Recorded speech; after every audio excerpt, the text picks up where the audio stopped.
예, 반갑습니다. 오늘 시작 분위기를 보니까 마음이 굉장히 안정되는 것 같습니다. 저 역시 최근에는 이제 문화 콘텐츠 쪽에 관심이 있어서 외대 대학원에서 문화 콘텐츠 강의를 지난 10여 년간 맡았습니다. 그래서 이제 강의를 단순히 강의만 할 게 아니라 다양한 방법으로 청강생들하고 소통해야 된다라고 해가지고 저도 이제 강의 시간에 영상음악이라고 해가지고 강의와 관련된 영상들 모으고 그다음에 그 영상에 맞는 음악 하나 선택해서 그거를 만들어서 이제 강의 전에 같이 들려줍니다. 그리고 학생들한테 과제물을 내줄 적에도 그런 식으로 주제를 가지고 조사를 해서 텍스트를 완성한 다음에 텍스트에 맞는 이미지들을 찾고 영상 자료를 찾아가지고 그걸 가지고 한 3분에서 5분짜리의 영상 음악을 만들어서 시작에 보여주도록 그런 식으로 진행을 하고 있습니다. 근데 저는 보진 못했지만 어쨌든 뭐 어메이징 그레이스부터 시작을 해서 좋은 음악이 들려오더라고요. 마음의 평온을 안정시켜주는. 그래요. 그래서 오늘 여기 분위기도 예전에 제가 여기 오래전에 왔었는데 그때는 다속 선생님에 대한 강의를 하러 왔었는데 완전히 그때는 뭐 그냥 책상 놓고 그렇게 앉아서 했었습니다. 그런데 오늘은 분위기 자체가 벌써 다릅니다. 반갑습니다. 제가 생명에 관해서 관심을 가진 것이 이제 꽤 오래됐습니다. 그래서 그야말로 유학 가서부터 저는 제가 1972년에 유학을 갔습니다. 처음엔 벨지움 르뱅 대학에 가서 신학 공부를 하다가 신학의 뜻이 없다는 걸 깨닫고 75년에 뮌헨으로 독일 뮌헨으로 갔습니다. 그래서 거기서 이제 학부부터 다시 시작을 해가지고 철학 공부 10년을 해서 거기서 학사, 석사, 박사 학위를 받고 귀국을 했습니다. 그런데 거기서 철학을 공부하면서 뭔가 철학의 패러다임이 우리 동아시아하고는 전혀 다르다라는 걸 느꼈어요. 그래서 그때 오늘 이제 얘기도 나오겠지만 그때 이미 저는 서양에서 얘기하는 자연관하고 동아시아에서 얘기하는 자연관이 완전히 다르구나. 서양에서의 자연관이 창세기에 나와 있다고 한다면 동아시아의 자연관은 노자 도덕경에 나와 있는데 완전히 이것이 다르구나. 저는 벌써 그때 그 강의 분위기에 그걸 느껴가지고 학생들하고도 그런 얘기를 많이 나눈 적이 있습니다. 그래서 이제 그 문제 가지고 제가 계속 이제 고민을 하다가 이제 서양에서는 존재의 패러다임이고 인식의 패러다임이라고 한다면 동아시아는 생명의 패러다임이다. 그런데 이제 서양도 이제 20세기 후반부터 생명에 대한 관심을 갖기 시작을 해서 21세기 들어와서는 생명의 패러다임으로 바꿔가고 있는 거예요. 그러면 사실은 우리는 반만년을 생명의 패러다임 속에 살아왔기 때문에 우리가 가지고 있는 생명의 패러다임을 일원화시키고 체계화시켜서 서양 사람들한테 소개해주고 앞서 나가야 되는데 우리는 그런 걸 못하고 있다.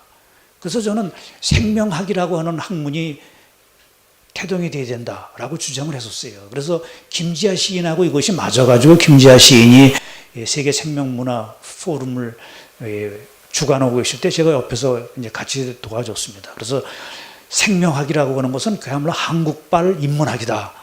그래서 기대를 가졌는데 그것이 또 정치적인 복선 때문에 결국은 추진이 안 됐습니다.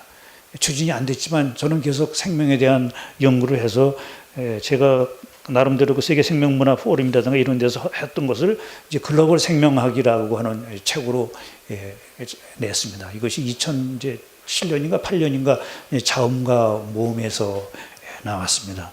그래서 오늘 많은 내용은 이 글로벌 생명학과 관련된 것이고 이제 좀 전에 말씀드렸듯이 제가 이 문화 콘텐츠학에 관심이 있어가지고 문화 콘텐츠학에 관련된 책도 하나 냈습니다.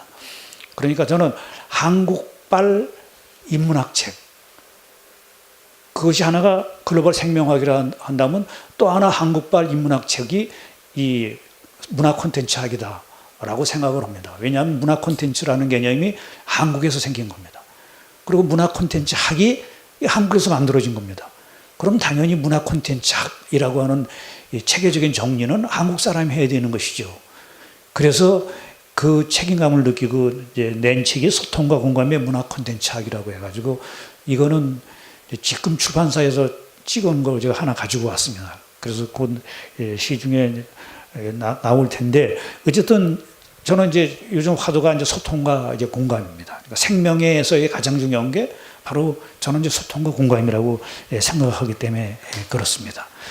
예, 그래, 그럼 오늘의 주제로 이제 넘어가서 얘기를 진행하도록 하겠습니다. 예, 현대인의 불안 속 삶, 견딜 수 없는 존재의 무거움. 바로 지금 현대인의 삶이 이 불안 속 삶이에요. 그리고 자기가 놓여 있는 그 상황, 그 존재를 견딜 수 없는 정도로 무겁게 느끼고 있죠. 예. 오늘 다루려고 하는 것은 이렇게 왜 오늘날 생명인가, 신자유주의의 각자도생, 그 다음에 허무주의 시대를 살아가는 방식들, 그 다음에 삶과 죽음을 다시 생각한다, 그 다음에 생명의 패러다임을 찾아서 죽음의 문명이 아닌 삶의 문화를. 아시는 분은 아시겠지만 이 프라하의 봄, 본래는 이 밀란 쿤데라의 참을 수 없는 존재의 가벼움, 원 제목은 이렇죠. 참을 수 없는 존재의 가벼움인데 우리나라에서 이제 프라하의 봄이라고 제목을 붙였습니다. 거기서 여자 주인공이 이렇게 얘기를 하죠. 남자 주인공한테. 삶은 내게 너무 무거워요. 하지만 당신에게는 너무도 가볍군요. 나는 이 가벼움을, 이 자유를 참을 수 없어요.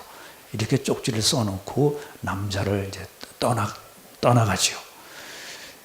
예, 그것이 꽤 이제 오래전의 이야기인데, 이렇게 그 여자는 프라하의 봄이라고 하는 시대적인 상황에서 그 상황을 피해서 스위스로 갔다가 거기서 견디는 또 다른 존재의 무거움 속에서 다시 프라하로 돌아오기로 결정을 내리고 아마추어 사진 작가로서 프라하에서 일어나는 다양한 사진들을 찍어서 그거를 기록으로 남기고 있습니다. 예, 오늘 다루려고 하는 것은 저한테 전 주제가 이제 생명과 참살이라고 하는 이제 큰 주제 속에서 오늘 발표할 주제를 생각하라고 그랬습니다. 그래서 저는 그 주제에서도 이미 이 생명이라고 하는 의미가 원생명의 의미하고 그 다음에 참살이에서의 낫생명. 원생명은 아시는 분은 아시겠지만 장혜익 선생님이 새로운 개념으로 만드신 거죠. 낫생명도 거기 그 책에 나옵니다. 원생명은 생명을 큰 단위로 봤을 때, 하나의 단위로 봤을 때 그거 전체가 원생명이고 그 모든 갈래를 다 포함해서, 낫생명은 거기에 이제 낱낱이 사는 생명체를 이제 낫생명이라고 합니다. 그 다음에 이 둘을 이어주는 것을 이제 보생명이라고 장혜익 선생님은 얘기하십니다. 어쨌든 오늘 우리가 다루려고 하는 것은 이렇게 생명 전체로서의 원생명하고 그 다음에 개개인의 나의 삶의 문제하고가 같이 어우러지는 것이라고 볼 수가 있겠습니다.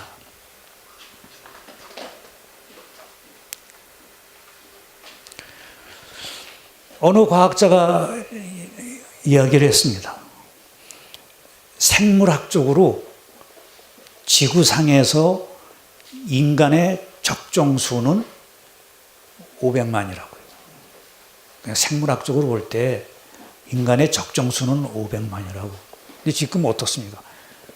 지금 73억입니다.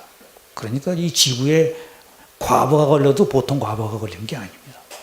그래서 대충 이제 생물학적인 숫자에서 벗어나서 이제 문화적인 숫자로 넘어간 것이 이제 대충 200만이냐 100만 년이냐 그러죠. 도구를 발견하면서 인간은 이제 문화적인 존재가 됩니다.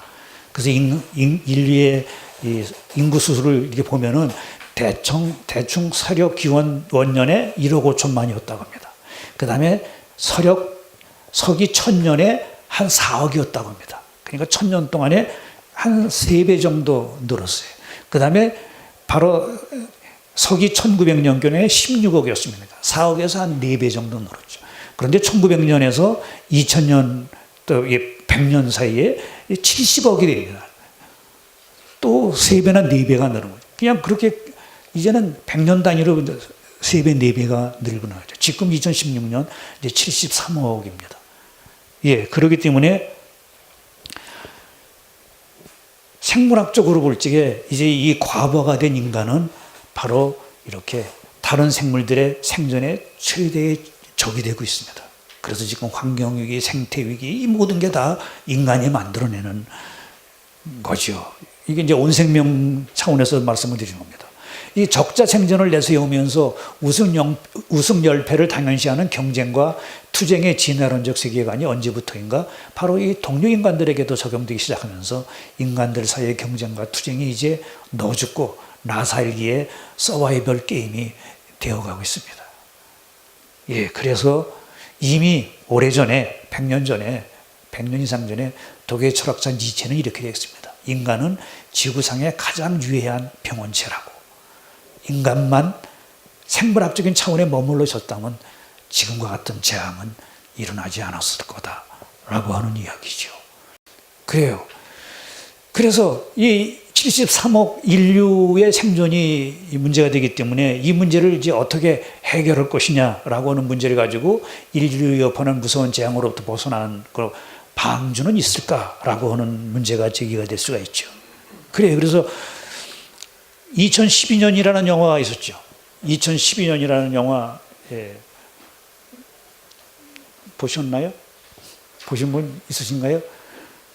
2012년에 이제 바로 그런 영화가 만들어졌는데 2012년에는 그러니까 과학의 논리와 경제의 원칙 아래서 이제 반주 프로젝트를 추진해서 거기에 들어갈 사람을 선발하는데 이제 정치인, 뭐 과학자, 뭐 이런 사람들이 들어가는데 경제적인 차원에서는 한 사람 그 티켓 한 장이 16억 유로, 우리 돈으로 한 2조 원 정도가 됩니다.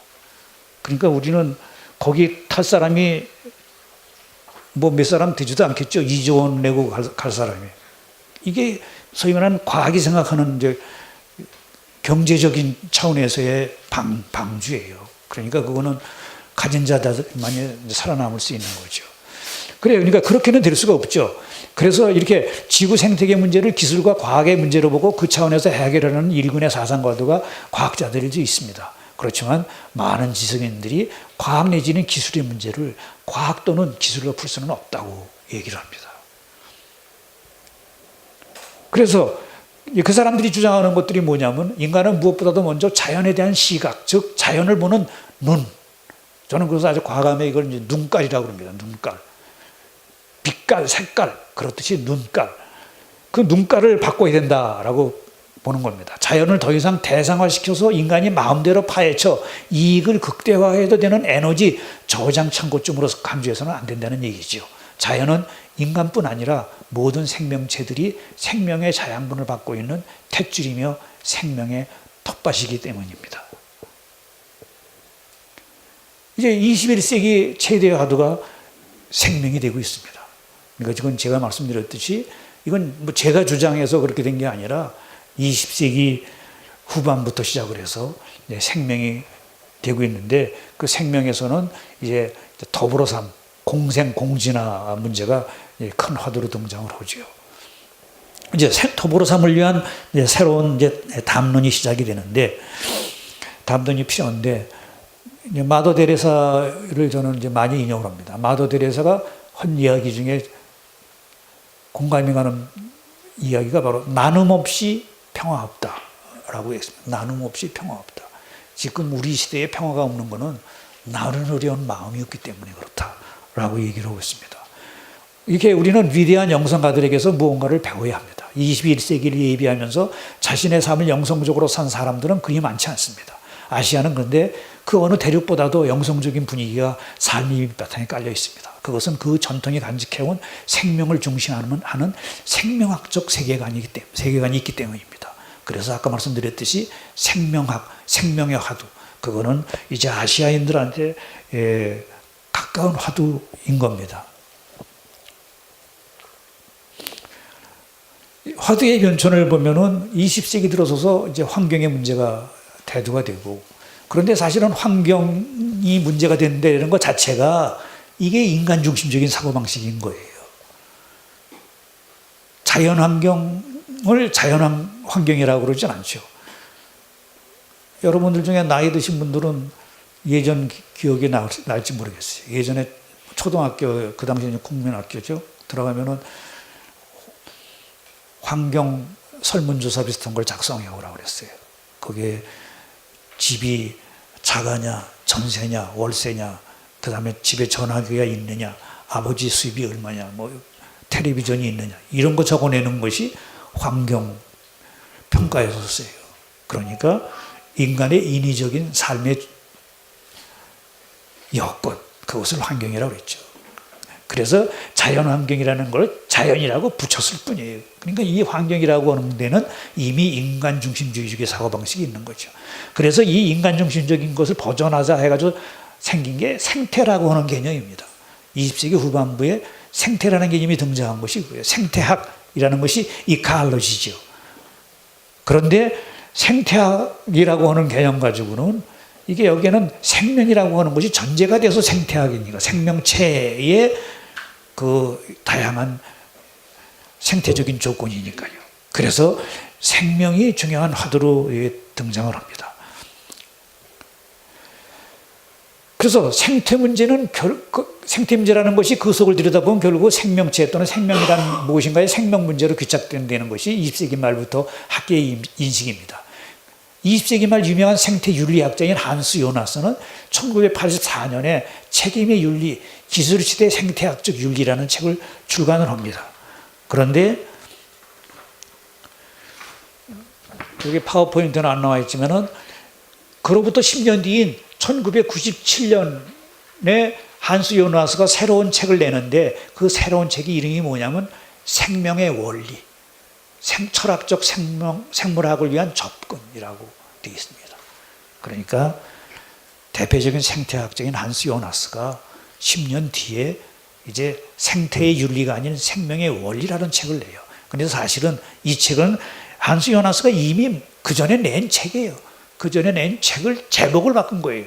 그 전에 낸 책 제목은 뭐였냐면 유기체와 자유, 철학적 생물학을 위한 접근, 유기체와 자유라고 이미 책을 냈었던 건데 별로 관심을 못 받았죠. 그런데 한스 요나스가 죽고 출판사에서 보니까 이게 바로 요즘 우리가 원하는 생명에 관한 거다. 그래서 제목을 생명의 원리라고 바꿔서 내요.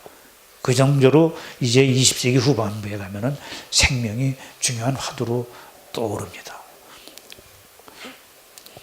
예, 그래서 생명 문제는 한편으로는 지금 말씀드렸듯이 이제 지구 생명의 문제이고 다른 한편으로는 개개인으로서 나의 지금 여기에서의 삶의 문제이기도 합니다. 그리고 삶을 알아서 살아나가야 하는 살암의 문제이기도 합니다. 이러한 문제를 함께 생각하며 풀어나갈 과제로서 떠맡는 사명과 본분으로서 살림의 문제이기도 합니다. 이렇게 생명, 삶, 사람, 살림 이것이 저는 이제 생명왕의 주제라고 봅니다. 그래서 저는 사람도 이게 삶을 암이라고 하는 사람에서 왔다고 보는 거죠. 그래서 사람이 바로 이 전체를 주도해 나가야 된다라고 주장을 합니다. 이것이 이제 온 생명의 차원에서의 이야기라고 한다면 이제 잠깐 이걸 이제 낮 생명의 차원에서 본다면은 지금 헬조선이라는 얘기가 그야말로 유행이 되고 있습니다.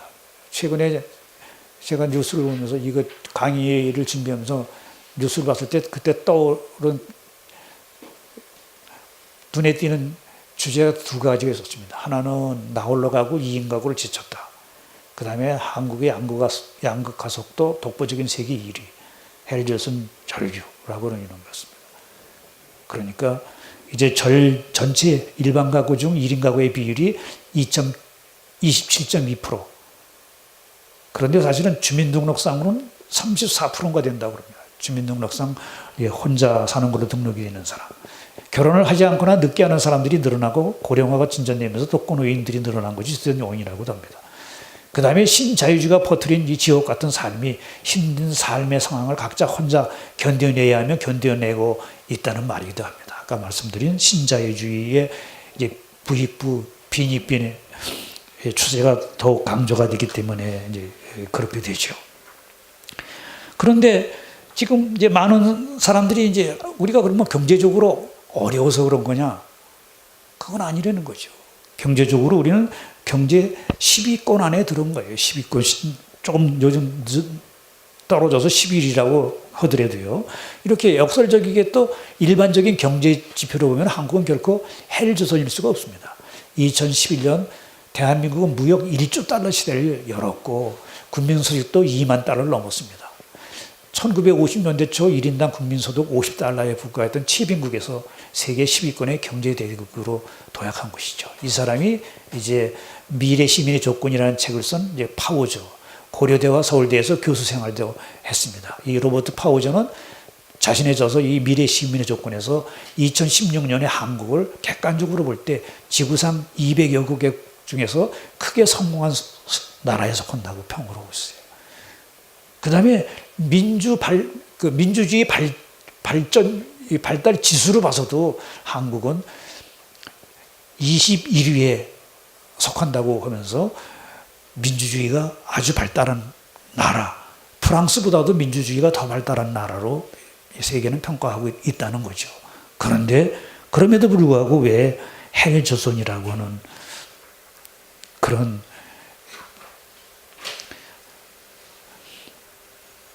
참담한 상황으로 젊은이들이 느끼는 것, 이것이 문제이죠. 이렇게 한국은 경제적으로만 선진국이 아니라 정치적으로 볼 때에도 발달한 민주주의 국가라고 파우저는 평했습니다. 그런데 왜 이런 선진 민주국가에 사는 한국인들이 스스로를 불행하다고 느끼면서 하나뿐인 생명을 던지면서 삶 자체를 포기하는 것일까? 왜 한국을 자살왕국으로 만들고 있는 것일까? 왜 그런 유산을 물려받은 젊은이들이 자기 나라의 긍지를 갖지 못하고 헬조선이라고 스스로를 비하하는 것일까? 이 점은 우리가 한번 깊이 생각해 봐야 된다고 봅니다. 예, 그래서 두 번째, 이제 신자유주의의 논리죠. 그러니까, 제가 뉴스에서 두 번째로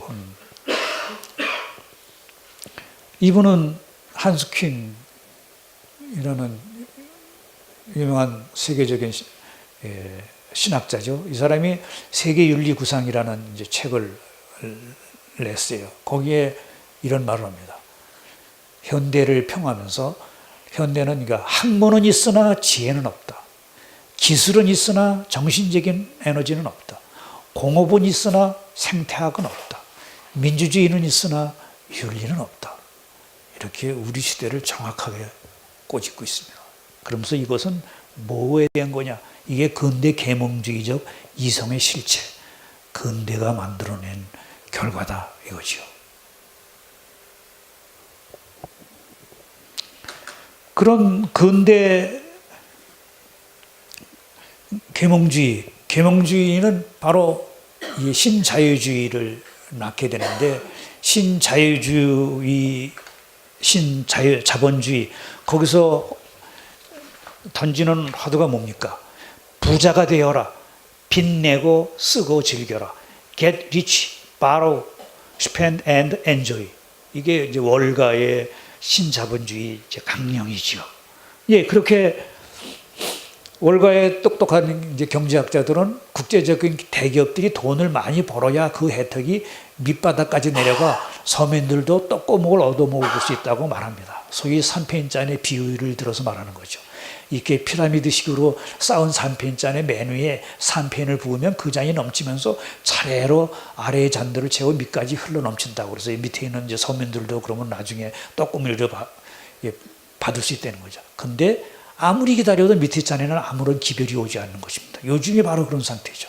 알고 보니 위의 잔들을 계속 크게 만들어서 산패인이 밑에 오기도 전에 끝나버리는 것이죠. 여기 있는 잔들을 그냥 계속 크게 만드는 거죠. 밑으로 떨어지는 떡고물이 없는 거예요.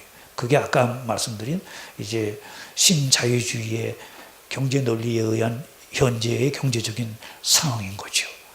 그래서 90% 이상의 사람들이 자본을 축소하고 1% 사람들이 나머지 일을 갖고 생존에 허덕이는 상황이 당연한 상황인데 한국이 바로 아주 그 대표적인 미국보다도 한국이 더 심하다고 경제학자들은 얘기를 하고 있습니다. 그 다음에 게럿 하딩이라고 하는 유명한 윤리학자입니다. 이 윤리학자가 뭐라고 하냐면 오늘날 우리가 처한 현재 위기 상황을 이제 구명정에 비유해서 얘기를 합니다.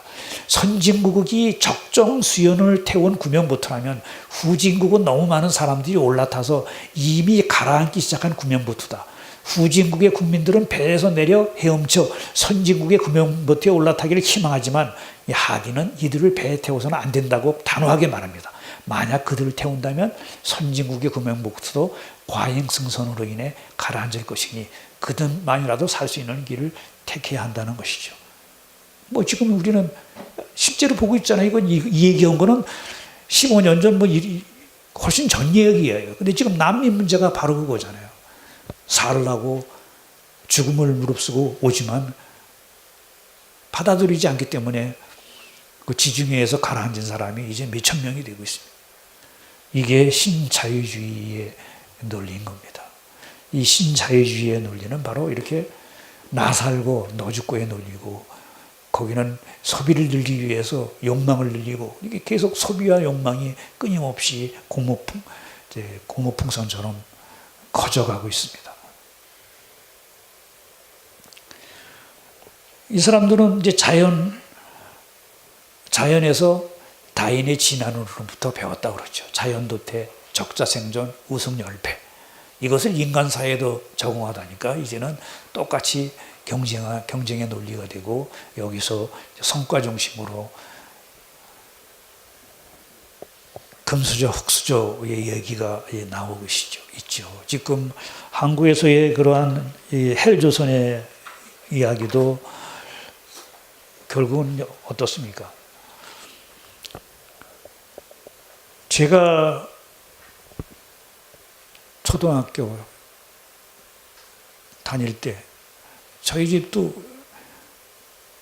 단독주택에 소위 말하는 안방이라는 방 하나 전세로 들어서 거기서 7식구가 살았습니다. 아버님은 영등포에 있는 어느 그 모터 만드는 공장에서 주물하는 분이었고요. 그러니까 그 당시가 대충 언제 1950년대죠. 그러니까 여러분들은 1950년대 경험하신 분은 몇 안 본 되겠지만, 그러니까 그때 당시를 한번 되살려 보세요. 그러니까 근데 그때 당시에는 모든 사람들이 다 못 살았고, 모든 사람들이 다 고생하면서 이 상태를 벗어나자 하고 버둥거리며 살았던 거예요. 그래서 그 당시에는 이제 어떠한 형태로 간에 공부를 하면은, 그러면은 그 상태에서 벗어날 수 있는 길이 열렸어요. 소위 말하는 신분 상승이 가능했던 것이죠. 그래서 대한민국에서 딴 거는 몰라도 두 가지는 그래도 굉장히 모든 사람들한테 고무적이라고 그러잖아요. 뭐냐면 모든 남자가 군대 간다라고 하는 거하고, 그 다음에 그건 그래서 요즘도 군대 문제만 터지면은 제일 날카롭죠. 그 다음에는 대학 입시는 철저하게 치러준다라고 하는 거예요. 대학을 통해서 신분 상승할 수 있는 길을 찾는 거죠. 그래요. 근데 어떻게 보면 모르겠어요. 저 같은 경우 집안 능력으로는 대학을 보낼 수가 없는 상태였어요. 그래서 저는 알게 모르게 집안에서 넌 신부되라 라고 해서, 사실은 저는 중학교 때부터 신학교에 들어가려고 그랬는데, 그때는 중학교에 학생을 뽑질 않았어요. 그래서 어쩔 수 없이 3년 더 기다렸다가 고등학교 때 신학교를 들어갔어요. 그래서 고등학교 때 성신학교 들어가서, 그 다음에 대학교 가톨릭 대학 들어가서, 그 다음에 공부를 잘해서 유학을 간 거죠. 그러니까 저는 교육의 기회를 그렇게 받을 수가 있었던 거예요. 신부가 되겠다라고 하는 그걸 통해서 유학 가서 공부 열심히 해가지고, 제가 하이데거를 하기로 했는데, 국내에서 독일 가서 하이데거 하기를 한 사람이 제가 제1호예요. 그래서 제가 국내에 들어와서 하이데거 다양한 저서도 번역을 하고 제 책도 내고 뭐 이래가지고, 알게 모르게 저는 하이데거 1인자가 된 거예요. 그런 식으로 저 나름대로 노력을 해서 어떻게 보면 그런 신분 상승을 이룰 수가 있었죠. 저희 집은 5남매였는데 아들은 저하고 제 동생 남자는 딱 둘이었어요. 근데 저희 집에서는 제 동생마저도 신학교에 보냈어요. 동생은 중학교 때부터. 그때는 중학교도 뽑아왔기 때문에. 그래서 저는 중간에 간뒀지만 동생은 신부가 돼서 주교회 사무총장도 되고 해서 지난번 교황님 오셨을 때 많은 역할을 했습니다. 어쨌든 제가 살았던 당시에는 그런 조건들이 좀 있었던 거죠. 그런데 요즘은 이제 문제가 되는 게 뭡니까? 요즘은 이제 한동안은 대학교 입학률이 80%였었어요. 근데 지금은 떨어져서 70%죠. 그래서 뭐 오늘 뉴스를 보니까 지금 실업자 중 사실은 2년제 이상 대학 졸업한 사람이 거의 50%라는 거예요. 이제 너무 고학력이 문제인 거예요. 그렇기 때문에 신분지동이 있을 수가 없죠. 이제 직장 찾기도 이제 어려운 상태인 거예요. 그래서 이거는 그야말로 이제 교육 정책이라든가 이 모든 국가의 인프라가 잘못되어 왔기 때문에 된 것이기 때문에 이제 이것을 밑바닥에서부터 다시 생각을 해야 되는데 그러기엔 사실 너무 늦은 겁니다. 예, 그 다음 이제 신자유주의 시대에 이제 각자도생이라고 하는 이제 각자도생의 문제가 이제 대두되는 그 배경은 뭐냐면 우리 시대의 종교가 이제 개인주의이기 때문에 그래요. 노르베르트 볼츠라고 하는 독일 학자인데 이 사람이 이렇게 얘기를 했습니다. 우리 시대 종교는 이제 개인주의다. 개인주의는 오늘날 종교적인 치유의 약속이다. 그 전에 이 치유는 신이나 사회로부터 온다고 말했다. 그러나 현대의 개인은 자신의 구원을 스스로의 관계 속에서 스스로의 걱정 속에서 찾으려 한다라고 하는. 그래서 사실 그래서 지금 이제 가장 큰 문제는 바로 그거예요. 개인주의인 거예요.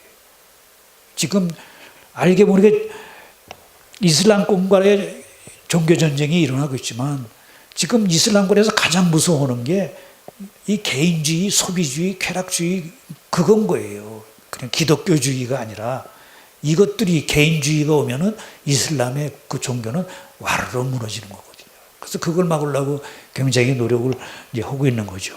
그런데 그거는 이제 막아서 되는 게 아니죠. 그러니까 우리 한국 사회는 완전히 이 개인주의가 들어서 있어가지고 이제 각자의 구원도 각자가 알아서 해야 되는 시대가 됐습니다. 일성의 패러독스라고 얘기를 하는데 좀 전에 얘기했듯이 이제 각자 자기의 존재를 꾸려나가야 되는 거예요. 그러니까 존재의 이제 무거움이죠. 각자 자기 존재의 무거움을 꾸려나가야 되는데 문제는 이 자기 자신과의 관계. 그러니까 내가 내 자신과의 관계를 맺어야 되는데 나와 나 자신과의 관계 이거는 보이지가 않는 거예요. 바로 거기에 이제 문제가 있는 거예요. 그래서 그걸 이제 일상의 이제 패러독스라고 합니다. 개인은 알아차릴 수 없는 현상들과 관계하면 하게 될수록 그 반대급부로 오히려 보이는 것에 더 점점 더 집중하게 된다. 현대인들은 무엇보다 더 중요한 것은 자기 자신이라고 확신하며 살고 있다. 그런데 이러한 자기 자신과의 관계를 어떻게 실현해서 채워나가야 할지, 어떻게 구현하고 표현할지 그 방법을 모르고 있다.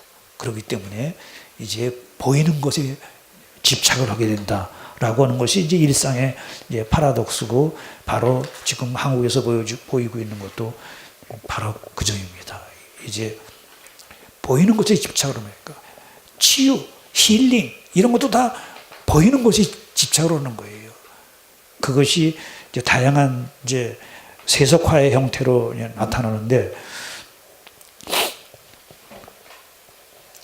서양에서는 말씀드렸듯이 근대화 과정이 서양에서는 500년이 걸친 거예요. 근대화가 500년이 걸쳤는데 우리는 근대화가 실질적인 우리의 근대화는 사실은 50년에 끝났어요. 그러니까 서양 그래서 압축 근대화라고 하죠. 서양의 500년에 걸친 근대화를 우리는 50년으로 해치운 거예요.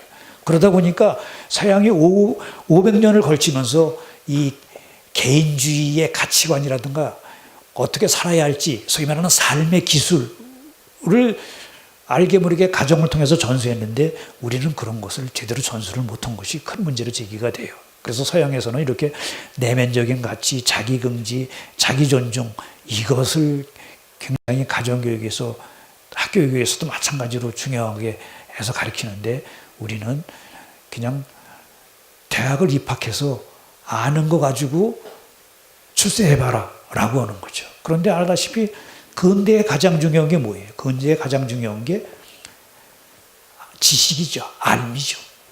근대에 있어서 가장 중요한 것이 결국은 인식론적인 패러다임인 거예요, 사실은. 알미 힘이다 라고 하는 거.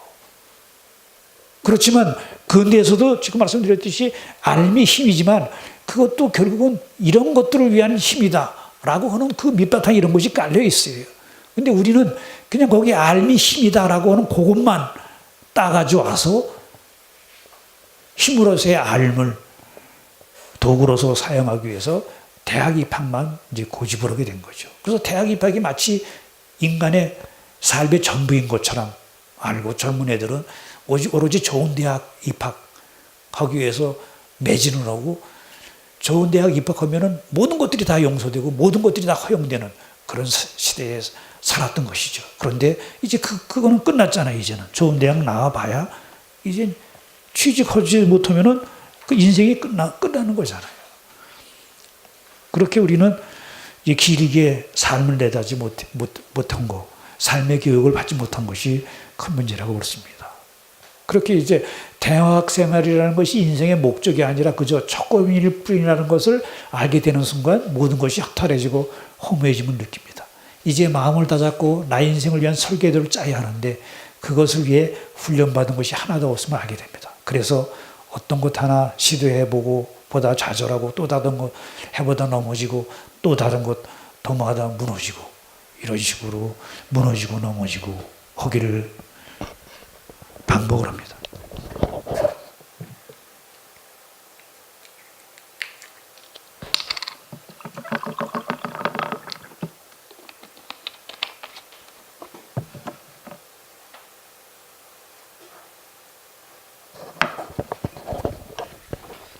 예, 이제 그것이 뭐 3포 시대, 5포 시대라고는 이제 포기의 시대, 절망의 시대로 대변되는 시대적인 분위기를 이제 낳고 있지요.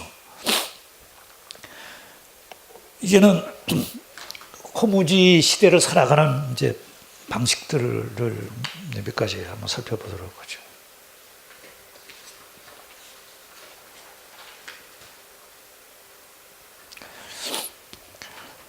이제 시대의 하도가 웰빙에서 이제 힐링으로 이제 바뀝니다. 우리가 유행에는 참 민감하잖아요. 그래서 웰빙이 유행일 때 웰빙 마케팅 해가지고 웰빙 내복, 웰빙 삼겹살, 웰빙 폰, 웰빙 보험 등등이 아주 불티나게 나왔었습니다. 근데 사실 원래 웰빙은 미국의 중산층이 첨단 문명에 대항해서 자연주의, 뉴에이지 문화 등을 받아들이면서 대안으로 선택한 삶의 방식입니다. 그러니까 사실은 자연주의, 뉴에이지 문화, 여기에는 자연과의 교감을 중요시하고 영적인, 초월적인 것과의 소통을 중요시하는 겁니다. 그런데 우리는 이것이 세속화된 형태로 받아들여가지고 2003년 건강에 대한 관심이 높아지고 건강과 관련한 소비가 급속히 증가하면서 국내에 수입된 웰빙 문화라는 것이 이러한 본래 의도와는 달리 명상이나 요가, 스파와 피트니스 클럽을 즐기면서 유기농이나 정통식을 고집하는 상류층 문화로 왜곡 변질돼 버린 겁니다. 그래서 이런 왜곡 변질된 웰빙이 이루어지기 위해서는 세 가지가 필요합니다. 뭐냐면 건강, 금전, 그리고 요가. 그야말로 우리는 뉴에이지 자연주의하고는 아무 상관없이 이제 중산층의 놀이문화 비슷한 식으로 웰빙을 생각한 거죠. 그런데 이제 경제가 위축이 되고 중산층의 어떤 사람들이 이제 대거 빈곤층으로 떨어지면서 웰빙은 이제 남의 이야기가 되기 시작합니다. 주거, 취업, 학교 및 직장에서의 대인관계, 가족 간의 갈등 등에서 상처받는 사람들이 위로와 위안을 찾아 나서죠. 여기에 이제 웰빙 대신에 이제 힐링 마케팅이 등장을 합니다. 그래서 어쨌든 저도 이제 힐링에 관심이 있어서 제가 받아보고 있는 이제 힐링과 관련되는 겁니다. 고도인의 아침 펀치. 어디 받아보시는, 고도인의 아침 펀치 받아보시는 분 한번 손 좀 들어보세요. 여기 얼마 안 됐네요. 한 인원이 이제 100만 명이 넘는다고 그러던데요. 이제 중국까지 진출해서 이제 중국서도 성행을 하게 되면 저건 굉장히 성공을 합니다. 저도 관심 있어서 한번 집사람이랑 저기 가는 일일 프로그램에 명상 프로그램에 참석한 적이 있습니다. 그런데 아주 짜임새 있게 잘 만들어 놨습니다. 거기 들어가 보시면 알지만 뭐 온갖 층위별로 다양한 프로그램들이 있습니다. 근데 어쨌든 중요한 건 거기서도 힐링을 얘기를 하면서 힐링이 이제 뇌과학부터 시작해서 명상, 그 다음에 이제 심리도 이제 심리도 서구적인 심리, 그 다음에 동양적인 심리 이런 것까지도 감안을 해가지고 온갖 종류의 힐링에 다 동원이 되고 있습니다. 그 다음에 김진영 목사의 아침 묵상, 여기에는 이제 뭐 김진영 목사 그분이 유명한 이제 빈민 사목부터 시작해서 하신 분이죠. 그래서 그분은 기독교적인 차원에서 금식이라든가 이런 걸 하면서 어쨌든 이제 함께 더불어 사는 그런 차원의 영성적인 것이 어우러진 그런 거를 이제 많이 강조하죠. 그 다음에 일일지 이승엽 이 양반이 만든 일일지 희망편지. 제가 이제 받아보는 게 세 가지입니다. 일일지 희망편지는 제자 한 사람이 여기 들어갔어요. 여기 들어가서 지금 이거 편지를 나눠주는 그 일을 하고 있어요. 그래서 저한테 하나 보냈더라고요. 그래서 저는 뭐 사실은 이 일일지 희망편지는 전 뭐 읽어보지도 않습니다. 그러니까 이분은 이제 조금 독특한, 한국에서 소위 말하는 단학선학원 뭐 이런 계통으로 해서 미국에서 성공을 해가지고 어쨌든 힐링 소사이어티라고 하는 베스트셀러를 내가지고 미국에서는 굉장히 유명해집니다. 그래서 뭐 어떤 큰 주에는 그 일일지 스트리트 뭐까지 있을 정도로 일일지 날도 있고 뭐 이런 정도로 아주 유명 인사가 되는데, 어쨌든 이 사람이 이제 힐링 마케팅을 아주 잘하고 있는 양반입니다. 힐링 소사이어티부터 그런 책을 썼으니까요. 그게 어쨌든 본래 힐링과 지혜는 종교의 영역이었습니다. 물론 아직도 많은 사람이 종교에서 마음의 위안을 찾기도 합니다. 그러나 거기에 만족하지 않고 이제 개인들이 스스로 다양한 힐링의 방법을 찾아 나서고 있는 것입니다. 소위 말하는 각자도생이죠. 죄답게 살기를 도모함이라. 힐링의 세속화라고 볼 수가 있죠. 헬조선이라는 용어가 태동되는 것과 비슷한 시기에 나온 책이 박노자의 책이죠. 그 책 이름이 지금 생각이 안 나는데, 그 책 이름에서 비굴의 시대죠. 비굴의 시대. 비굴의 시대라는 책에서 박노자가 이 한국 사회를 무간지옥이라고 표현합니다. 무간지옥. 그리고 각자도생이라는 말을 거기서 쓰고요. 있고요. 그래서 거기서 이제 헬조선이라는 말이 유행이 됐는데, 어쨌든 지금 우리는 사회에서 자기네들이 해줘야 할 이 기간 산업이라든가 기본적인 사회제도라든가 이런 건 안 해주고 젊은이들한테 각자 모든 걸 알아서 하라 라고 하는, 거기에서 이제 무간지옥 헬조선을 느낀다고 그 박노자는 처절하게 비판을 하고 있습니다. 근데 저는 어쨌든 이러한 것이 이 허무주의하고 관련이 있다라고 보는 것이죠. 그것은 바로 신자유주의, 우리가 사는 신자유주의가 허무주의의 귀결이라고 보는 겁니다. 허무주의에서부터 이제 각자도성이라고 하는 이제 삶의 길, 삶의 방식이 등장하게 되는 것이죠. 허무주의는 본래 독일어 니힐리스무스로 표기가 되는데, 어떤 경우는 그냥 니힐리즘이라고도 부르죠. 여기서 니힐은 라틴어로서 아무것도 없음, 무를 뜻합니다. 그래서 허무주의는 존재하는 어떤 것에도 의미가 없다, 의미 있는 것은 아무것도 없다라는 식으로 극단적인 의미 부재를 주장하는 철학적인 흐름이라고 할 수 있습니다. 그래서 바로 허무주의는 이런 것이죠. 세상에 의미 있는 것이란 없다. 진리도 없다. 도덕도 윤리도 없다. 종교도 없다. 정신적인 가치란 없다. 그래서 우리가 해야 할 건 육체적 욕망의 극대화다.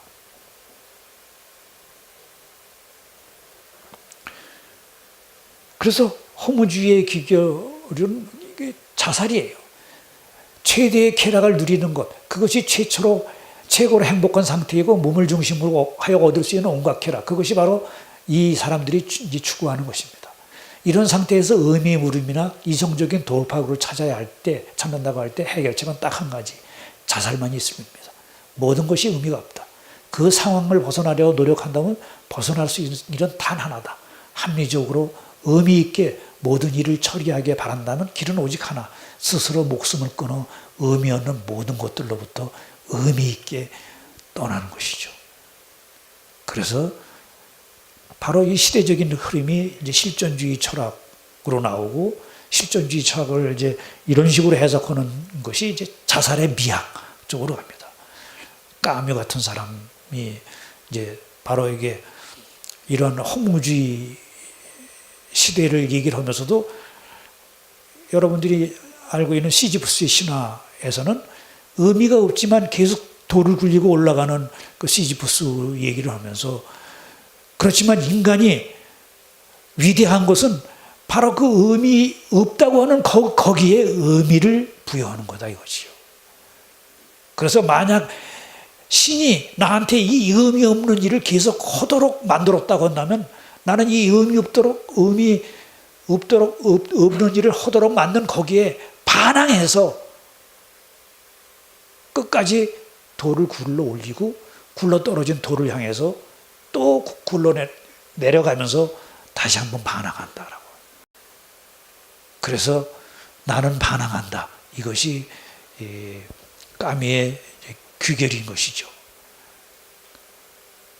그런데 그래서 까미를 허무주의자라고 보면 안 됩니다. 까미는 허무주의자가 아니라 이렇게 실존주의 철학자로서 자기 존재를 스스로 결정해야 된다고 보는 것이죠.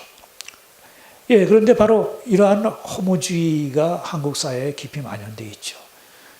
이거는 생각하기도 참 끔찍한 그런 사건인데, 이 사람은 이렇게 마지막 이런 걸 손했고 의미 있게 생을 마감한 거죠. 근데 지금 이건 단순히 하나의 예고, 우리가 자살왕국이라고 그러잖아요. 자살공화국이라고 그러잖아요.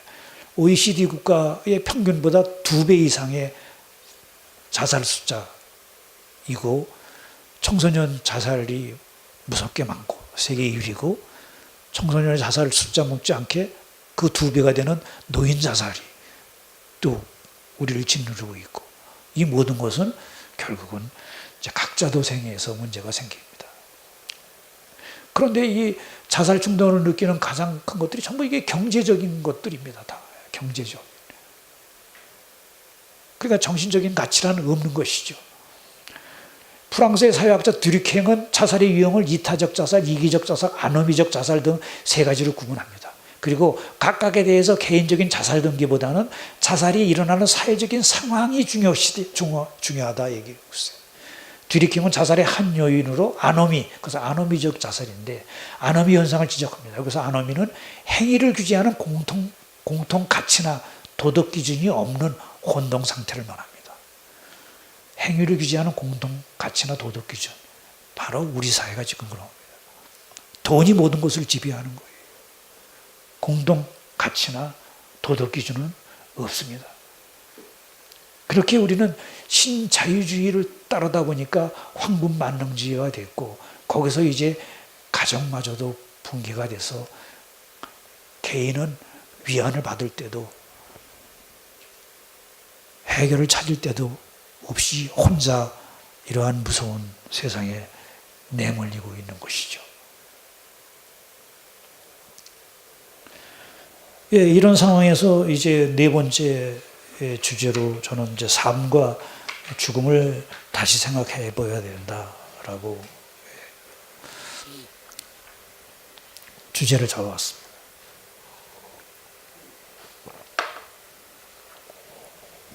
그러니까 삶이라는 것이 무엇인지를 한번 다시 생각해 봐야 된다는 거죠. 철학의 시작을 볼 때 철학은 죽음의 발견에서부터 시작됩니다. 고대 그리스에서 철학이 뭐냐 했을 때 그때는 죽음 예비학이었어요. 죽음 예비학. 그러나 언제부터인가 사람들은 죽음을 인간의 가능성으로부터 빼내버렸고, 죽음과 관련된 모든 것들, 육체, 감각 등을 제거해 버림으로써 인간을 영혼, 이성으로만 인식하게 됩니다. 이게 서양 철학에서의 흐름이죠. 그래서 서양에서도 이제 장례식은 그냥 장례식장에서 조용히 하는 거예요. 누구 죽은 거 널리 알려서 괜히 인간을 자극해서는 안 된다고 그러죠. 우리도 어떻습니까? 우리도 지금 이제 장례식 풍경이 완전히 달라졌잖아요. 50년 전만 해도 장례가 일어나면 동네 전체의 행사였었어요. 모든 사람들이 다 그 장례식에 전부 공감을 하고 동참을 했죠. 그런데 이제는 조용히 집에서는 누가 죽었는지도 모르잖아요. 장례식장에 가서 아무도 울지 않고 곡도하지 않고 소리 없이 사람을 떠내봅니다. 왜냐? 죽음은 자주 볼수록 좋을 게 하나도 없다 이거죠. 이것이 서구적인 영향 때문에 그런 겁니다. 저는 20세기 철학의 근대 철학의 특징을 육체의 발견이라고 합니다. 육체의 발견. 육체의 발견은 곧 죽음의 발견인 거예요. 근대에서는 인간이 누구냐 했을 때 인간을 이성적인 동물 해서 동물은 동물인데 이성적, 그 이성에다 뒀죠. 그래서 이성, 정신, 이성, 정신, 그 다음에 영혼, 뭐 이런 것들만 강조를 했던 거예요. 육체는 없다라고. 근데 이제 20세기 들어와서 이제 가장 확실한 것이 육신, 그러니까 근대는 이제 육신이 아니라 사유라고 이해를 했는데 키엘케고르에 등장하면서 이제 죽음을 발견합니다. 키엘케고르는 데카르트의 명제를 뒤집습니다. 그는 가장 확실한 진리는 사유함에 있는 것이 아니라 나는 죽는다 했다라고 주장을 합니다. 그러니까 데카르트가 나는 사유한다, 그러므로 나는 존재한다를 제일 명제로 했죠. 그런데 데카르트는 가장 확실한 것은 나는 죽는다 이다. 누구나 죽음에 처해 있음에도 누구도 자기의 죽음을 인정하려 하지 않습니다. 타인의 죽음 앞에서 사람들은 죽음이 자기의 몫이라고 받아들이기를 꺼려합니다. 이렇게 이러한 이제 현대적인 특징 중에 하나가 바로 이제 하이데거가 인간은 죽음을 향한 존재다라고, 인간 죽음 뗄 수가 없다 이거죠. 인간의 본질, 그게 죽음이다 이거예요. 여태까지 인간의 본질, 그것은 이성, 정신, 사유, 영혼이었는데 그건 거짓말이다 이거죠. 인간의 본질, 그건 죽음이다 이거예요. 근데 우리는 우리의 본질을 계속 외면해 왔다는 거예요. 이제 20세기 들어서서 이제 죽음이 인간의 본질이라는 것을 받아들이기 시작하는 거죠. 하이데거는 사도 바울의 육신에 대한 고민을 예로 듭니다. 하이데거는 이를 통해 인간에게 다음과 같이 말하는 것이죠. 인간이여, 너의 약점을 버리지 말라. 그러니까 죽을 수 있는 너의 존재, 죽음이라를 버리지 말라. 인간이 인간다움은 가장 약한 거기에, 즉 가장 약한 죽음에 있음을 하이데거는 보고 있었으며, 오로지 인간만이 죽을 수 있는 자이며 인간이란 죽음을 향해 있는 자로서 인간만이 죽음으로 대면할 수 있다고 말합니다. 그래서 인간만이 죽을 수 있다라고 그래요. 다른 모든 존재는 그냥 생명이 끝나는 거예요. 그렇지만 인간은 죽음을 맞대면해서 그 죽음의 의식 속에 자기의 삶을 끝내는 것이죠. 다윈의 진화론이 발표되었을 때 사람들은 이를 축하하는 축제를 벌였다고 합니다. 영국에서의 특히 다윈의 진화론은 인간들을 원숭이에서 진화한 결과를 본으로써 인간은 동물이다. 여태까지는 이성적인 동물이다 라서 해서 인간에서 육체를 빼고 이성만을 강조하고 영혼만을 강조하는데 이게 아니다 이거죠. 인간은 원숭이다, 동물이다 라고 해서 이제 그러한 엄격한 청교도적인 윤리에서 벗어날 수 있다라고 생각을 한 거죠. 그런데 우리가 아무리 인정하지 않으려 해도 인간에게 가장 확실한 것은 죽음입니다. 그러나 우리에게 죽음이 언제 들이닥칠지는 아무도 모르죠. 따라서 죽음만큼 확실한 것은 없지만 또 그만큼 불확실한 것도 없어요. 그래서 죽음의 확실성의 불확실성이라고 합니다.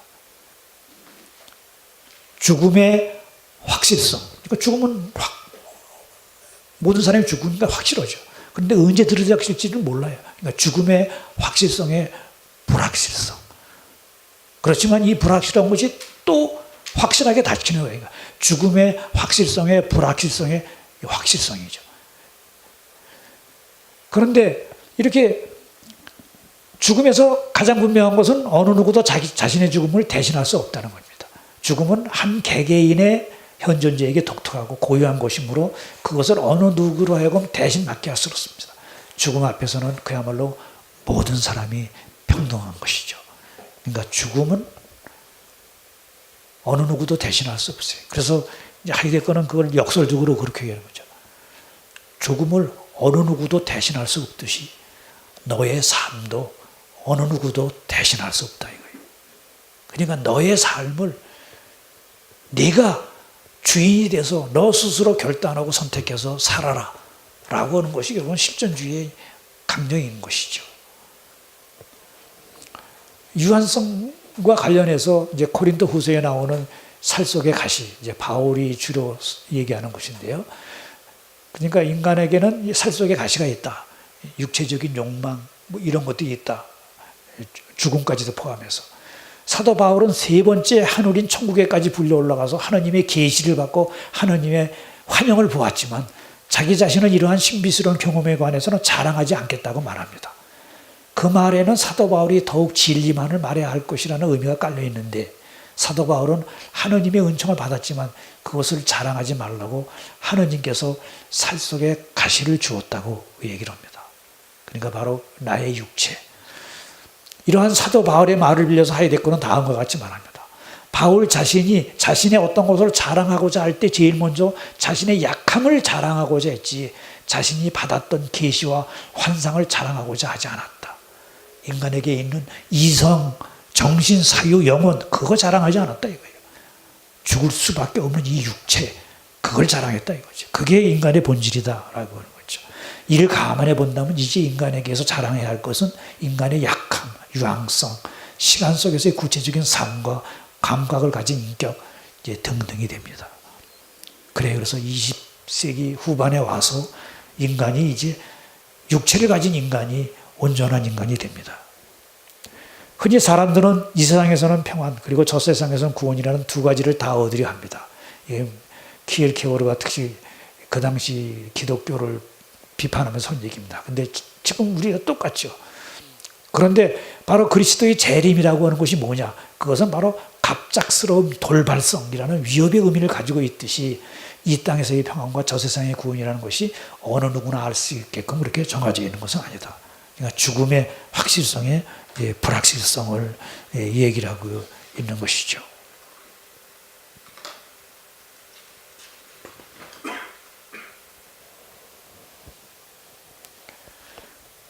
그럼 이제 불안에 대해서 잠깐 말씀을 드리며 불안 속에 휩싸인 일상의 삶, 우리의 삶은 불안 속에 휩싸여 있습니다. 아까 제가 일상의 패러독스를 얘기를 했죠. 일상의 패러독스에서 인간은 자기 자신과의 관계가 보이지 않는 관계이기 때문에 그 보이지 않는 관계와 관계 맺기를 두려워하고 그것을 제껴놓고 보이는 것과의 관계 맺음에 더 신경을 쓴다 이거죠. 그 보이는 것과의 관계 맺는 것은 모든 존재하는 것들과의 관계 맺음이 다 그런 관계 맺음인 거예요. 그래서 존재하는 것에 매달리고 거기에 목매고 그러는 거죠.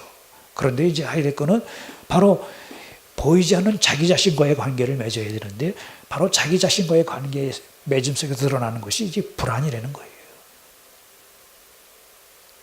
그러니까 불안한 것은 인간 존재가 어쩔 수 없이 느껴야 하는 참된 자기 자신에 대한 걱정이라는 거죠. 염려라고 하는 것이죠. 그러니까 하이데거는 결론적으로 얘기를 한다면 불안의 용기를 가져라라고. 불안의 용기를 가져라. 불안을 두려워하지 말라. 그런데 공포는 뭐예요? 공포는 대상과의 관계 맺음 속에서 드러나는 거예요. 대상과. 어떤 공포스러운 상황, 공포스러운 대상들이 있는 거죠. 이렇게 불안과 공포를 이제 구별하고 있습니다. 그러니까 대상과의 관계 속에서는 공포고 자기 자신과의 관계에서는 어떻게 보면 이제 불안이라고 볼 수가 있는 거죠. 그래서 결국은 우리의 삶과 죽음, 그것은 불안이라고 하는 그 그늘 속에 있을 수밖에 없는 거예요. 그래서 제가 맨 처음에 존재의 무거움이라고 하는 견딜 수 없는 존재의 무거움이라는 화두를 던진 것이 바로 그겁니다. 이제 각자도생이라고 하는 우리 시대의 화두, 그거는 이제 서구적인 철학적으로 얘기한다면 실존이라고 하는 것이죠. 이제 실존이라고 하는 거,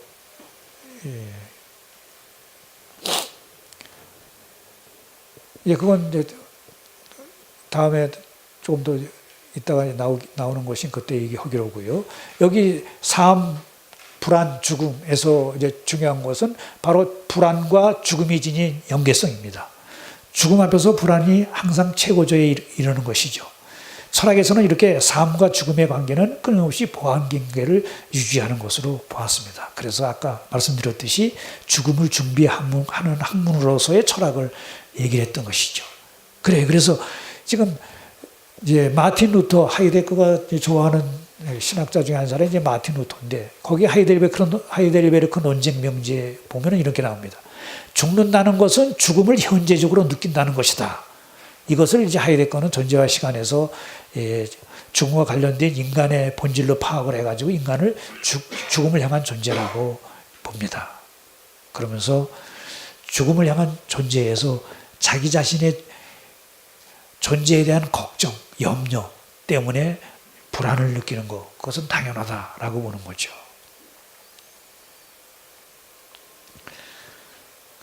그래서 하이데거는 불안감이 없어 사는 사람을 철저하게 그들 속에 빠져 살고 있는 사람이라고 합니다. 그러니까 불안이 없으려면 어떻게 살아야 되느냐? 남들이 하듯이 그렇게 살면 됩니다.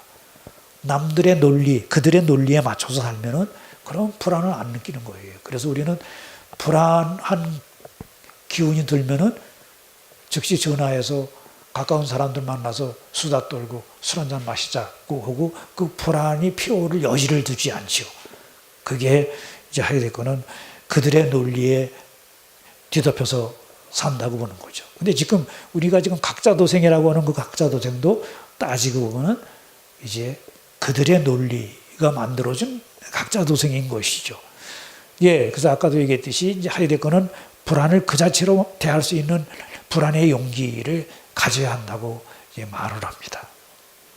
그게 어떻게 보면 현대인이 살아가면서 느낄 수밖에 없는 그런 존재의 무거움이라고 볼 수가 있죠.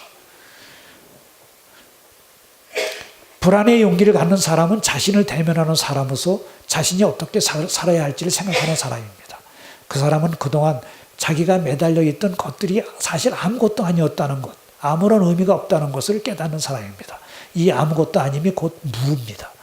아무것도 아님을 깨닫는다는 것은 그가 매달려 왔던 것들이 다 부질없는 것으로 무화된다는 것을 의미합니다. 그때 비로소 나는 그들 속에 푹 빠져 있음으로부터 나 자신을 되찾아올 수 있고 나 자신을 대할 수 있으며 나 자신을 스스로 택할 수 있게 됩니다. 이것이 바로 결단입니다. 그래서 실존주의 철학에서 중요한 것은 바로 선택과 결단입니다. 그래서 사르트르는 이제 선택을 굉장히 중요시하고 그 다음에 상황을 굉장히 중요시하죠. 그래서 사르트르가 쓴 책 중에 상황 1, 2, 3, 4 뭐 이런 식으로 나와 있죠. 인간은 상황 속에 던져진 존재다. 상황을 벗어나려고 하면 그건 또 다른 상황에 있을 뿐이다. 그러니까 인간이 태어난 거는 내가 어떤 선택의 여지가 있어서 태어난 것이 아니라 인간은 그냥 상황 속에 내던져진 거예요. 그래서 지금 우리가 얘기하는 금수저, 흙수저의 이야기를 하지만 인간은 어떤 형태로건 간에 상황 속에 던져진 존재고 그 상황을 떠맡아야 된다라고 그러는 거예요. 인간의 존재의 독특함은 그걸 떠맡을 수가 있다라고 하는 거죠. 지금 이런 책상들이 있는 거는 이런 것들은 그냥 있음인데 그 있음은 모든 것들이 이런 조건에 여건에 주어져 있음이라고 그래요. 그런데 인간의 주어져 있음은 단순한 주어져 있음이 아니라 과제로 맡겨져 있음이라고 그래요. 인간은 그 상황을 그냥 팩트로 받아들이는 것이 아니라 팩트를 나의 팩트, 내가 살아야 할 조건, 내가 살아야 할 상황으로 또 맡아서 거기에서부터 새로운 것을 만들어 나가야 된다고 그래요. 그것을 이제 현사실이라고 그러죠. 팩트가 아닌 한 단계 다른 사실. 그러니까 사물적인 사실하고는 다른 사실을 강조하면서 이제 현사실이라고 합니다. 그것이 바로 이제 실존이라는 개념 속에서 등장합니다. 실존이라는 개념은 인간만의 독특한 존재 방식, 존재 양태를 지칭하기 위해서 고안된 개념입니다. 다른 존재자들은 그 존재 방식이 고정되어 있지만 인간의 존재는 존재 가능성이 활짝 열려 있습니다. 이것은 다른 말로 존재 가능이라고 표현합니다. 한마디로 인간은 스스로 존재할 이유를 세워서 자신이 살아갈 방식을 스스로 결정해야 하는 그런 존재입니다. 이것을 철학적으로는 자신의 존재를 존재해야 한다라고 표현합니다. 자신의 존재를 존재해야 한다. 우리는 나 자신의 존재를 존재해야 하는 존재입니다. 그러니까 철학적인 상황 속에서는 이렇습니다. 그러니까 20세기 후반에 등장한 다양한 철학적인 흐름들이 우리가 지금 얘기하는 각자도생이라고 하는 개인주의 속에서의 어떠한 삶을 헤쳐나가는 그런 철학으로 이어져 온 거죠. 그런데 아까도 말씀드렸듯이 서양은 다양한 상황 속에서 그걸 제도적으로 개선해 나가면서 서양은 알다시피 개인주의하고 사회주의하고 끊임없는 이 논쟁 속에서 제도를 개선해 내오면서 왔죠. 그런데 우리는 사회주의는 공산주의라고 해가지고 그거는 멀리하면서 그냥 개인주의에서 아주 못된 것만 배워서 신자유주의, 신자본주의 쪽으로만 왔기 때문에 거기서의 각자도생이 너무나 어려운 것이죠. 그래서 인간의 과제는 자신이 그들의 사슬에 올가매어져 있다는 사실을 깨닫고 거기서부터 해방되어 참된 자신을 찾는 데 있습니다. 우리 사회는 젊은이들에게 실존의 방식을 위한 천차만별의 가능성을 만들어 제공해 줄 수 있어야 합니다. 그래서 서양은 이미 철학을 아까 말씀드렸듯이 죽음의 예비학이라고 하면서 철학을 뭐라고 그랬냐면은 아르스 비벤디, 그러니까 삶의 기술이라고 했어요. 그러니까 죽음의 예비학이면서 그건 또 삶의 기술인 거예요. 여러분들 에릭 프롬의 유명한 책 중에 하나가 뭡니까? 사랑의 기술. 사랑의 기술이라는 책이 있습니다. 독일어로는 쿤스트 데 리베라고 해서 사랑의 예술이라고 표현하는 게 더 맞을지 모르지만 어쨌든 거기 아르스가 나오는데 아르스는 예술이 아니라 사실은 기술인 거예요. 테크닉인 거예요, 테크닉. 얼만큼 잘 그야말로 기술적으로 대처하느냐. 그러니까 사랑도 그런 식의 테크닉인데 테크닉은 관계 맺음에서의 테크닉인 거예요. 그러니까 육체적인 테크닉이 아니라 그러니까 상대방의 마음을 헤아리고 이런 식의 관계 맺음 속에서의 테크닉을 배워야 되는데 우리는 사랑을 육체적으로 다 생물학적으로 다 자동적으로 배웠다라고 생각을 한다는데 이게 문제가 있다라고 에릭 프롬을 얘기를 한 거죠. 마찬가지예요. 우리는 삶도 그냥 우리가 생물학적으로 육체가 주어졌다고 해서 삶을 그냥 배우는 게 아니다 이거죠. 그냥 생물학적으로 배워서 학습돼서 나온 게 아니라는 거죠. 삶은 끊임없이 배워야 되고 그것은 사회에서 가르쳐줘야 되고 학교에서 가르쳐줘야 된다. 이게 서양 철학에는 시작부터 있었던 거예요. 죽음의 예비학으로서의 삶, 그 삶의 기술이 필요하다라고 해서. 그래서 서양은 그리스인은 이 삶의 기술을 가르쳐주기 위해서 처음부터 얘기해 주는 게 뭐냐면 무슨 직업을 택해야 할지를 그것까지도 가르쳐 준 거예요. 근데 우리는 어떻습니까? 우리는 삶의 기술도 배운 적이 없고 그 다음에 낚시하는 법도 배운 적이 없죠. 그냥 대학만 가라라고. 이제 그것이 우리한테서 지금 큰 문제로 지금 이제 대두되고 오는 거예요. 그래서 이제 마지막 5절 생명의 패러다임을 찾아서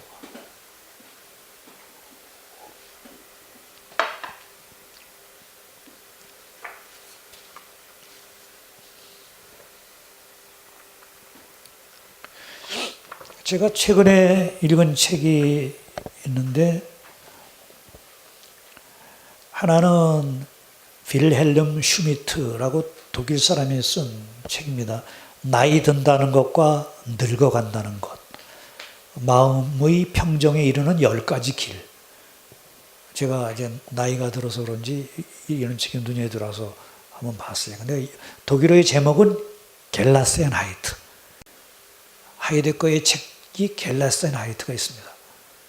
그래서 저는 이제 이 책이 눈에 들어왔죠. 그런데 이게 뭐 한국 책 제목은 전부 뭐 막말로 섹시하게 붙이느냐고 뭐 원문하고는 아무 상관없는 걸로 붙였어요. 겔라센하이트는 사실은 내맡김이라고 하는 거죠. 존재의 나를 내맡김. 그러니까 하이데거는 그렇게 썼어요. 존재의 나를 내맡긴다라고 하는.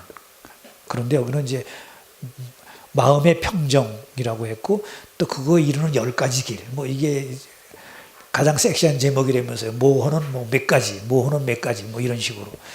그래서 어쨌든 꽤 나가는 것 같은데 예, 여기에 지금 삶과 죽음의 문제를 다루고 있어요. 그러니까 태어나서부터 죽을 때까지의 그런 삶을 어떻게 살면서 이제 죽음을 어떻게 예비해야 되나라고 하는 삶의 기술에 가는 거예요. 그래서 제가 말씀드린.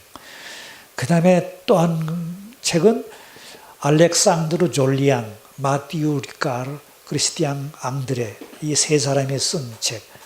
여기에 마티유 리카르라고 하는 사람은 승려와 철학자라고 여기 제가 기다리면서 보니까 여기 있더라고요. 승려와 철학자라고 한 거기에 바로 승려로 나오는 사람이에요. 그러니까 아버지가 철학자인데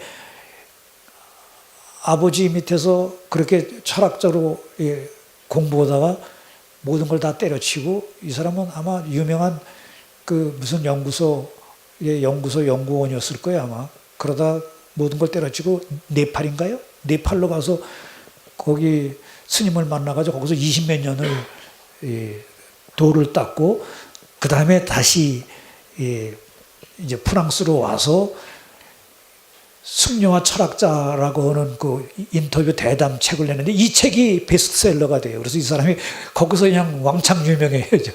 저서 유명 인사가 되고 달라이 라마의 어록이라든가 이런 거 번역하고 통역하고 뭐 그런 일을 하면서 어쨌든 이 불교적인 교리를 삶 속에 실천하면서 그거를 펴뜨리기 위해서 다양한 단체를 만들어서 활동하고 지금도 활동하고 있어요.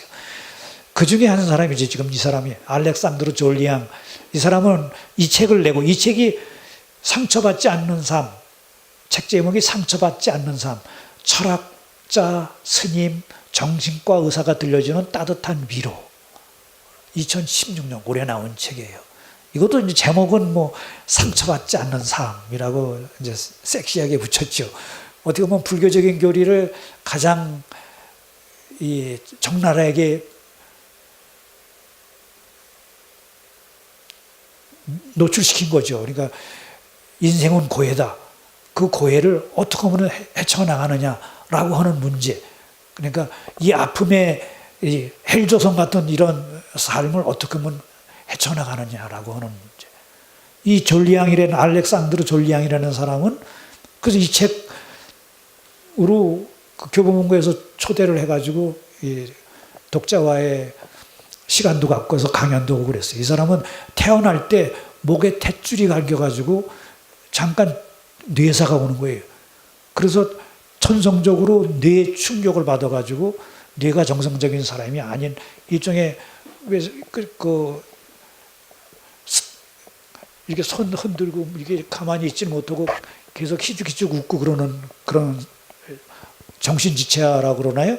그런 정신지체아로 태어난 사람이에요. 그래서 어릴 시절 특수학교에 다니고 뭐 이러면서도 이제 철학 공부를 해서 철학 박사학위를 받고 그 다음에 글 쓰는 재주가 있어서 자기가 겪은 이 모든 것들을 글로 써가지고 그걸로 굉장히 유명해진 거예요. 그래서 지금 여기 철학자 승려는 아까 말씀드렸듯이 그 네팔에서 수도원 그 사람이고 그 다음에 크리스티앙 앙드레는 바로 정신과 의사. 이 세 사람이 바로 삶의 고통스러운 삶, 상처받지 않는 삶, 어떻게 살아가야 되나라고 하는 이 이야기들을 나누고 있어요. 그래서 지금 제가 보니까 여기가 불교하고 관련된 관심들을 많이 가지고 계신 건데 같은데 지금 이 세 사람이 바로 그런 이 알렉산드로 졸량은 스스로 그래요. 자기는 가톨릭 신자다. 그렇지만 가톨릭 신자로서 이런 불교적인 이 모든 것들을 받아들여 가지고 어떻게 살아야 할지에 대해서 충분히 궁리해 볼 수 있다라고 얘기를 하고 있죠. 그래서 제가 보기에는 이 두 권의 책이 이쪽으로 힐링, 단순한 육체적인 힐링이 아닌 정신적인 힐링까지도 영혼의 얼의 힐링까지도 생각하시는 분들은 한번 읽어보시면 좋으리라고 생각합니다. 이제 생명의 패러다임을 한번 살펴보며 여러분들 아시는 이 체명의 혼불에 이런 대목이 있습니다. 땅은 하늘의 음덕을 거스르지 않았다. 한 번 땅에 떨어진 싹은 두말 없이 품고 있다가 욕심 없이 지표로 토해냈고 묵묵히 자신의 젖을 먹여 살찌게 길러주었다. 거둔 뒤에 누구의 것으로 목지어 지든지 아무 상관없이 탐스럽게 알곡을 채워주는 땅은 곡식과 식물과 산과 강의 엄이었다. 땅에 떨어진 것은 무엇인지 썩는다. 땅이 무엇을 거부하는 것은 본일이 없다. 사람이나 짐승이 내버린 똥, 오줌도 땅에 스며들면 거름이 되고 독이 올라 욕을 하며 내뱉은 침도 땅에 떨어지면 삭아서 물이 된다. 땅은 천한 것일수록 귀하게 받아들여 새롭게 만들어준다. 땅.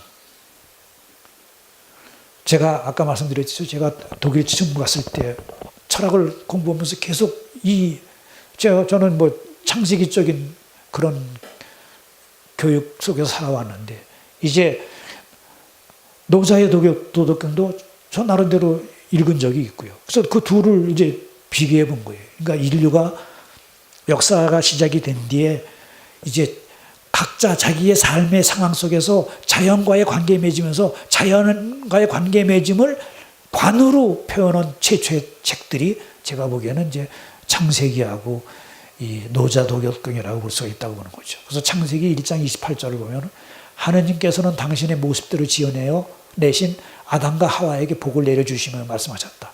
자식을 낳고 번성하여 온 땅에 퍼져서 땅을 정복하여라. 바다의 고기와 공중의 새와 땅 위를 돌아다니는 모든 짐승을 부려라. 라고 정복하여라, 부려라. 그렇지만 노자의 도덕경은 어떻습니까?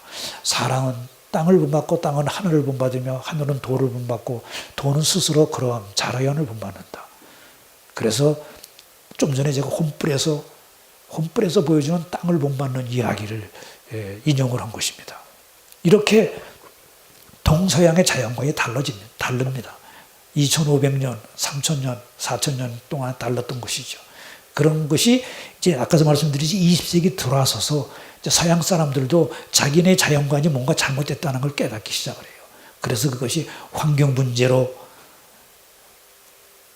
조금씩 바꿔나가고 생태 문제로 바꿔나가고 그러다가 이제 생명 문제로 바뀝니다. 그래서 최근 들어 이런 서양의 자연관도 변하고 있는데 세계적인 미래학자 제레미 리프킨이 유러피안 드림에서 유럽인들이 자연을 대하는 방법을 바꾸고 있음을 지적합니다. 창세기를 새롭게 해석한다고 소개하면서 인간은 더 이상 자연의 지배자가 아니라 자연의 관리인이라고 말합니다. 그런데 우리는 새삼 관리 정신을 들먹일 필요가 없습니다. 왜냐하면 애초부터 우리는 살림지기 정신으로 살아왔으니까 말입니다. 우리는 인간이 자연에 대해서 가져야 할 삶의 방식을 한마디로 살림지기로 표현했습니다.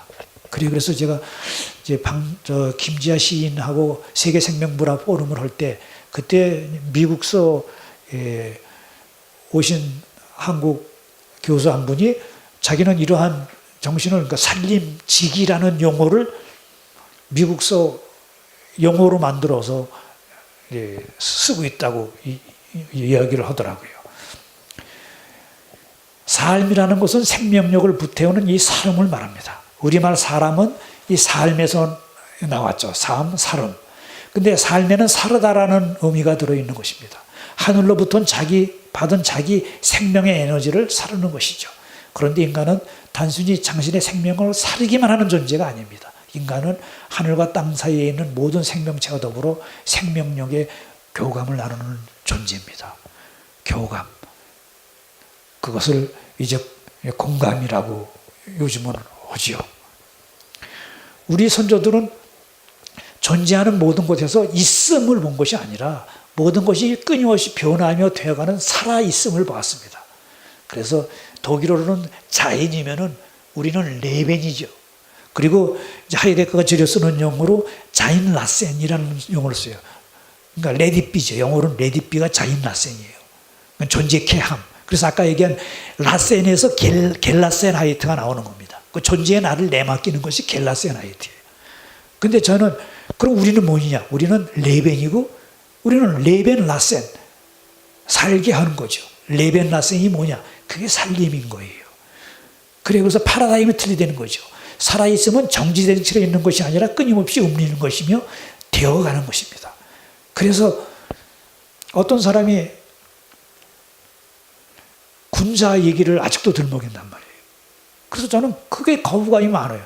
아예 군자가 왕이고 그런 지도자가 되는 건데 요즘 무슨 군자가 어떻게 되느냐 이거죠. 그래서 누군가는 그 군사라는 말을 바꿔야 된다라고 그래요.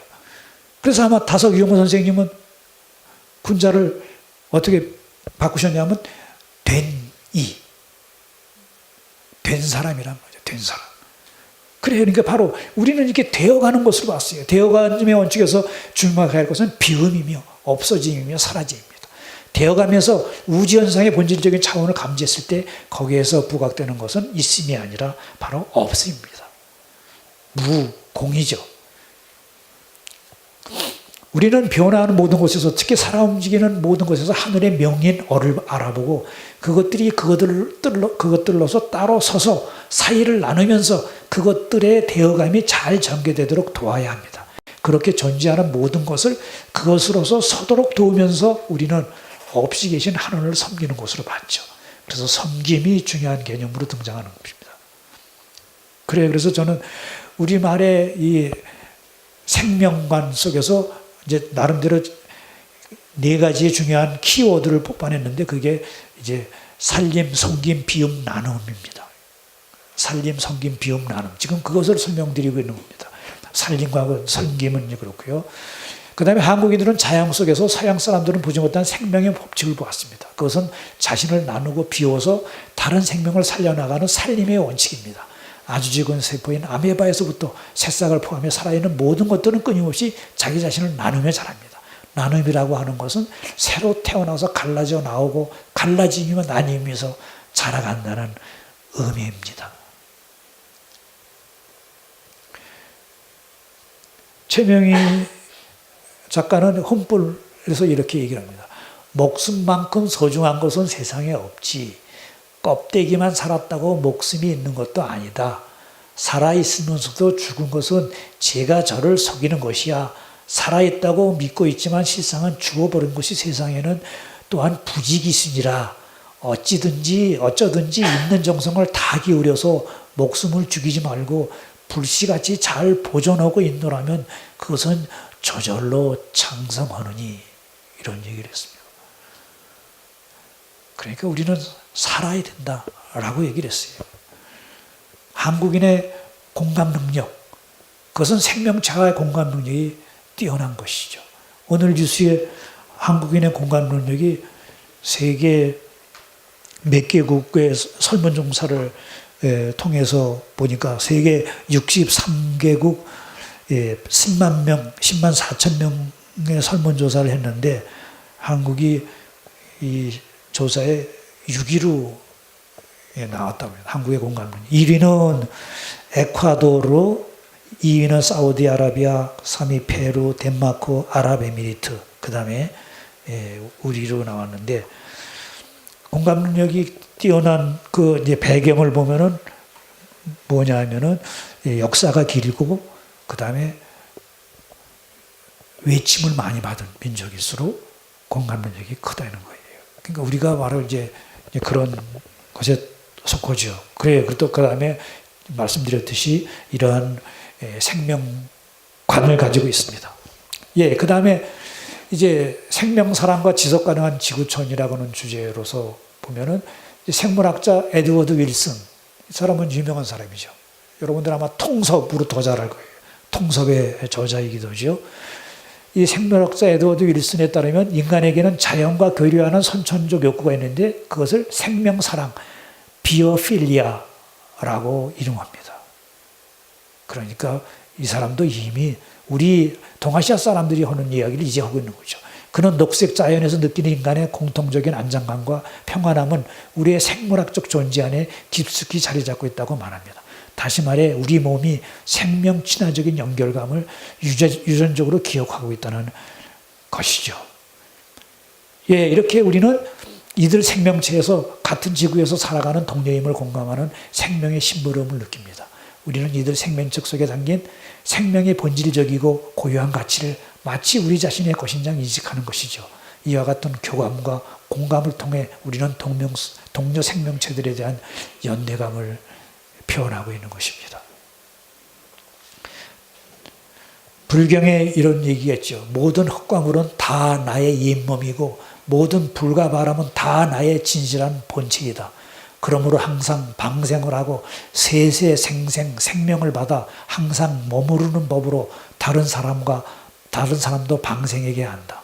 만일 세상 사람이 축생을 죽이고자 하는 것을 보았을 때는 마땅히 방편을 써서 구호의 괴로움을 풀어주어야 한다. 라고. 우리는 이러한 생명관 속에서 살았기 때문에 굳이 에드워드 윌슨을 들먹이지 않아도 됩니다. 에드워드 윌슨은 20세기 들어선 서양의 학자인 거죠.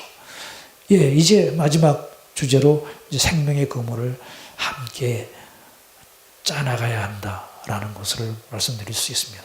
여기 몇 사람의 유명한 말씀으로 이야기를 마무리 짓도록 하죠. 함석헌 선생님이 하신 말씀입니다. 우주를 다 주어도 아니 바꾸려는 것이 생명이요. 천년을 살고도 하루같이 여기는 것이 마음이다. 우리는 백이나 천을 살기 위해 난 것이 아니요. 영혼을 살기 위해 있는 것이며 수만 금, 수억 금을 가지기 위해 사는 것이 아니요. 무한을 가지기 위해 사는 것이다. 예. 함석헌 선생님은 생명을 뭐라고 그랬느냐? 생명은 살라는 하늘의 절대 명령. 그러니까 우리는 생명이라는 말 자체가 우리는 하늘의 명을 받아가지고 나의 육체적인 삶을 사르는 것이죠. 함석헌 선생님의 스승인 다석유모 선생님은 생명을 뭐라 그랬냐?